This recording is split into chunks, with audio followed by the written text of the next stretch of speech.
Hi, so I just wanted to go through my project from top to bottom and kind of clarify and give more detail on the things that I think need clarification or more detail. So the first thing I wanted to go over was my classroom layout. And I wanted to go over specifically the toy area that's in the top left corner. In that toy area, it's just like, it says rugs and it has like two like shelves of toys. And I wanted to talk about how that was going to be set up. So in that area, there would be rotating toys. So it would be toys that have to do with whatever curriculum we're doing at that moment. So for example, if there's toys that we can use as sort of manipulatives to do problems, those would be in there. And then I would also have like year-round toys that they could use that would help deal with things like reading fluency and just generally things that we're going to work on all the time.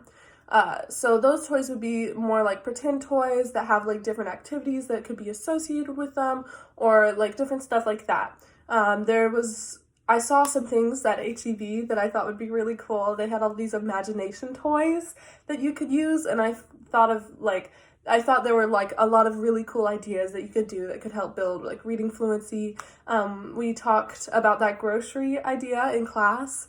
And they had this really cool setup with like a cash register that you could like scan the different things, and then they had like the actual like cart of objects, and I feel like could be really cool to do like you're gonna have a grocery list, you have to find the things on the grocery list, just different ways to play with that sort of stuff. And then I also wanted to talk about the shelves because there's a very specific way that I laid out my shelves and where the shelves are in the classroom to help me make things very efficient. So for example, I have two shelves over by the teacher's desk, and those shelves would have things like math manipulatives, anything that I'm going to be using at my teacher's desk when I'm doing small groups.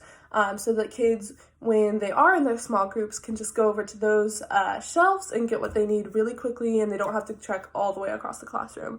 And then there's also two shelves by the rug, and those are going to have things like the little whiteboards that we might be using while we're on rug doing circle time or whatever, or like cushions. So that's why I have some of these shelves right there, and there are like specific reasons that my shelves are laid out the way they are. And then I also wanted to go over my lesson plan, and I wanted to talk about why I chose the poems that I chose. So the two poems that I chose, they were both from Shel Silverstein's Everything on It, and the first one was Lizard, and so that goes, it's a short one. A lizard in a blizzard got a snowflake in his gizzard, and nothing else much happened, I'm afraid. But lizard rhymed with blizzard, and blizzard rhymed with gizzard, and that, my dear, is why most poems are made. And so I thought that was a really great introduction about into like rhyming poems, which is what the TEK is about finding rhymes within poems. And so that's all about like how poems have rhymes. So I thought that was a really cool poem to read and introduce the kids into that. And then I also chose it's 28 Uses for Spaghetti. And that's just a really funny poem they have in that book. And I thought that was a really good choice because it has like very clear like rhyming couplets.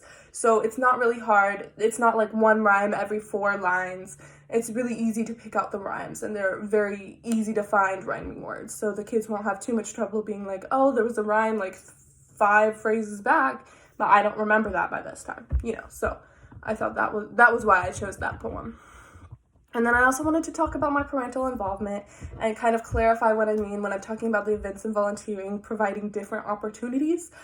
So I think the Dr. Seuss Day celebration, which I mentioned, is a great example of this because we did a Dr. Seuss Day at my old school, and I remember it was great because there was a lot of different activities and a lot of different levels of commitment that parents could volunteer. So like, for example, we had parents doing green eggs and ham. You can make green eggs and ham if you couldn't make it on that day to stay with the class.